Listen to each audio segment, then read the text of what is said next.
안녕하세요.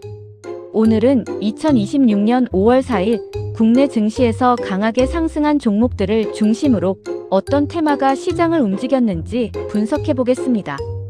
이날 국내 증시의 특징은 단순히 몇 개 종목만 오른 장세가 아니었다는 점입니다.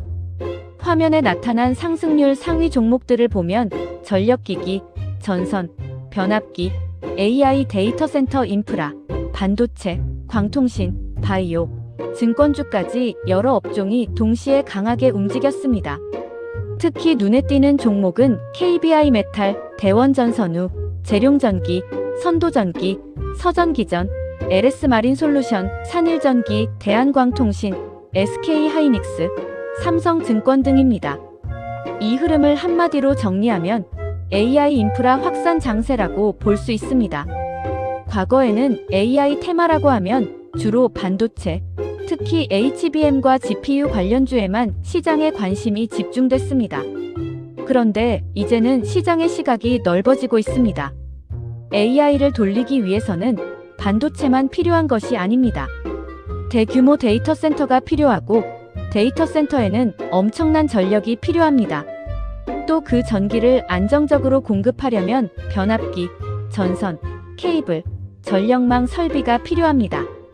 그리고 데이터 센터와 서버를 연결하기 위해서는 광통신망과 네트워크 장비도 필요합니다. 그래서 5월 4일 급등주를 보면 시장의 관심이 다음과 같은 순서로 확산된 것을 확인할 수 있습니다. 첫 번째는 AI 반도체입니다. 두 번째는 전력기기와 변압기입니다. 세 번째는 전선과 케이블입니다. 네 번째는 광통신과 통신장비입니다. 그리고 여기에 바이오, 증권, 원자재 관련주까지 순환매가 들어온 모습입니다. 먼저 가장 강한 테마는 전력기기, 전선, 변압기입니다. 이날 화면에서 KBI 메탈은 30% 상승했고 대원전선우도 29.98% 상승했습니다. 재룡전기는 29.97%, 선도전기는 29.94%, 서전기전은 29.93%, LS 마린솔루션도 29.88% 상승했습니다. 이 정도 상승률이면 단순 반등이 아니라 테마성 매수세가 강하게 들어온 것으로 봐야 합니다. 그렇다면 왜 전력기기와 전선주가 이렇게 강하게 움직였을까요? 핵심은 AI 데이터 센터 전력 수요 증가입니다. AI 서버는 일반 서버보다 훨씬 많은 전력을 사용합니다. 생성형 AI, 클라우드 AI, 대형 언어 모델이 확대될수록 데이터 센터는 더 많이 필요하고 데이터 센터가 늘어날수록 전력 수요도 폭발적으로 증가합니다. 전력 수요가 늘어나면 가장 먼저 필요한 것이 변압기입니다. 전기를 안정적으로 공급하고 전압을 조절하려면 변압기가 필수입니다. 그래서 재룡전기, 산일전기 같은 변압기 관련주가 강하게 움직였습니다. 재룡전기는 변압기 대표주로 시장에서 인식되고 있습니다. 이날 29.97% 상승했다는 것은 시장이 변압기 수요 증가를 매우 강하게 보고 있다는 의미입니다. AI 데이터 센터뿐 아니라 노후 전력망 교체, 재생에너지 확대, 해외 송배 전망 투자까지 겹치면서 변압기 산업에 대한 기대감이 커진 것입니다. 산일전기도 같은 맥락입니다. 산일전기는 변압기와 전력 설비 수요 증가 기대가 반영되면서 강한 상승세를 보였습니다. 최근 시장에서는 변압기를 단순한 전력기기가 아니라 AI 시대의 필수 인프라로 보고 있습니다. 선도전기와 서전기전도 전력 설비, 수배 전반, 배전 인프라와 연결되는 종목입니다. 전력망 투자가 확대될 것이라는 기대가 커지면 이런 전력 설비주가 함께 움직이는 경향이 있습니다. 두 번째로 강했던 흐름은 전선과 케이블입니다. KBI 메탈, 대원전선우, 대한전선, 가온전선, LS 마린솔루션이 이 흐름에 포함됩니다. 전력망을 확충하려면 변압기만 있어서는 안 됩니다. 전기를 보내는 전선과 케이블이 반드시 필요합니다. 또 전선의 핵심 원재료가 구리이기 때문에 구리 가격 상승 기대까지 붙으면 전선 관련주는 더 강하게 움직일 수 있습니다. KBI 메탈은 전선 소재와 구리 관련 기대가 함께 붙은 종목으로 볼 수 있습니다. 이날 상승률 30%를 기록하면서 전력망 테마의 강한 수급을 보여줬습니다. 대원전 선우는 우선주 성격이 있기 때문에 일반 종목보다 수급이 가볍게 움직일 수 있습니다.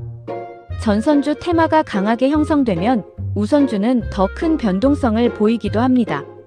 상승 탄력은 크지만 그만큼 조정도 빠를 수 있기 때문에 주의 깊게 봐야 합니다.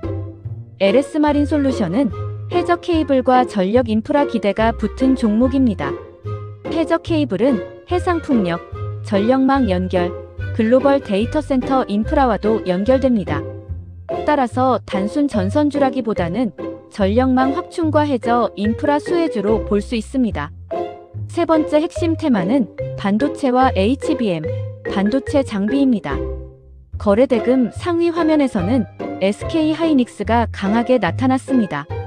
SK 하이닉스는 AI 반도체, 특히 HBM의 대표 대장주입니다. HBM은 AI 서버와 GPU에 필수적으로 들어가는 고성능 메모리입니다. AI 시장이 커질수록 HBM 수요는 늘어날 수밖에 없고 이 기대가 SK 하이닉스 주가에 반영된 것입니다. SK 하이닉스가 강하게 움직이면 그 다음에는 반도체 장비주와 소재주로 매수세가 확산됩니다. 오로스 테크놀로지, PSK, IMT, 미코, 퀄리타스 반도체, 미래 반도체 같은 종목들이 이런 후발 흐름에 포함됩니다. 오로스 테크놀로지는 반도체 계측 장비 관련주로 볼 수 있습니다.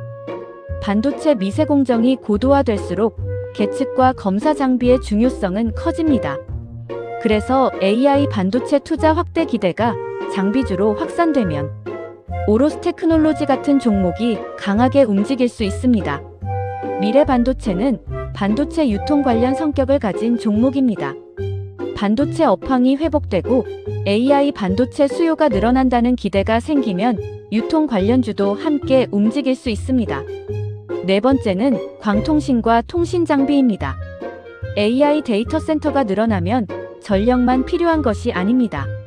데이터 센터 내부와 데이터 센터 간에 엄청난 양의 데이터를 빠르게 주고받아야 합니다. 이때 필요한 것이 광 케이블, 광섬유, 광 트랜시버, 통신 장비입니다. 대한광통신은 광섬유와 광 케이블 관련주로 볼 수 있습니다. AI 데이터 센터 확산에 따라 광통신망 수요가 늘어날 것이라는 기대가 붙으면 시장에서 후발 수혜주로 부각될 수 있습니다. 캐스피오는 통신 장비와 안테나 관련주로 분류됩니다. AI 통신망, 오지 고도화, 6G 기대감이 붙을 때 통신 장비주로 순환매가 들어올 수 있습니다. 광통신 테마는 반도체나 전력기기보다 먼저 움직이는 테마라기보다는 후발 확산 테마로 보는 것이 적절합니다.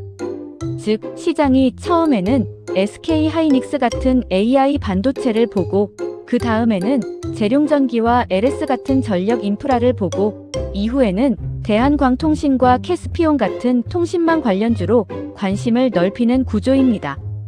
다섯 번째는 바이오와 개별 테마주입니다. 서울바이오시스, 파미셀, 에드바이오텍 같은 종목이 화면에 나타났습니다. 바이오주는 보통 임상, 기술 수출, 허가, 정책, 개별 재료에 민감하게 움직입니다. 다만 이번 장세의 주도 테마는 바이오보다는 AI 인프라 쪽이 더 강해 보입니다. 따라서 바이오주는 주도주라기보다 순환매 또는 개별 재료성 상승으로 보는 것이 좋습니다. 여섯 번째는 증권주입니다. 삼성증권이 강하게 움직인 점도 눈에 띕니다. 증권주는 시장 거래대금이 증가하거나 주주 환원 기대, 배당 매력, 증시 활황 기대가 있을 때 상승하는 경우가 많습니다. 특히 시장 전체가 강해지는 국면에서는 증권사의 위탁 매매 수익 증가 기대가 반영될 수 있습니다. 이제 전체 흐름을 정리해 보겠습니다. 5월 4일 급등주는 단순히 전선주가 올랐다 또는 반도체가 올랐다 정도로 보면 부족합니다. 더 큰 그림은 AI 산업 확장에 필요한 인프라 전체가 재평가된 장세입니다.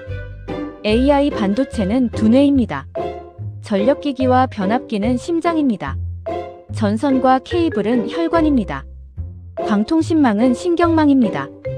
AI 시대가 본격화될수록 이 네 가지가 함께 필요합니다.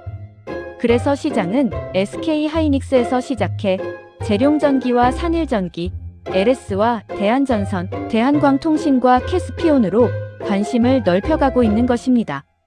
다만 투자 관점에서는 주의할 점도 있습니다. 상승률 20%, 30% 종목이 많다는 것은 시장의 관심이 매우 강하다는 뜻이지만 동시에 단기 과열 가능성도 크다는 뜻입니다. 특히 상한가 종목, 우선주, 시가총액이 작은 종목은 다음 거래일의 변동성이 크게 나타날 수 있습니다. 따라서 단기적으로는 추격 매수보다는 거래량이 유지되는지, 장 대양봉의 절반 가격을 지켜주는지, 대장주가 무너지지 않는지를 확인해야 합니다. 중기적으로는 실적이 중요합니다. 전력기기주는 실제 수주가 늘어나는지 봐야 합니다. 전선주는 구리 가격과 전선 판매 단가를 봐야 합니다. 반도체주는 HBM 수요와 고객사 확대를 봐야 합니다.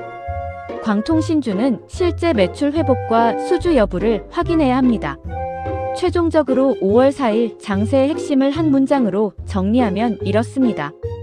AI 반도체에서 시작된 상승세가 데이터 센터 전력 수요, 전력망 확충, 광통신망 투자 기대감으로 확산되면서 반도체 전력기기 전 선광통신 관련주가 순차적으로 강세를 보인 장세입니다. 앞으로 이 테마가 계속 이어지려면 단순 기대감이 아니라 실적과 수주가 따라와야 합니다.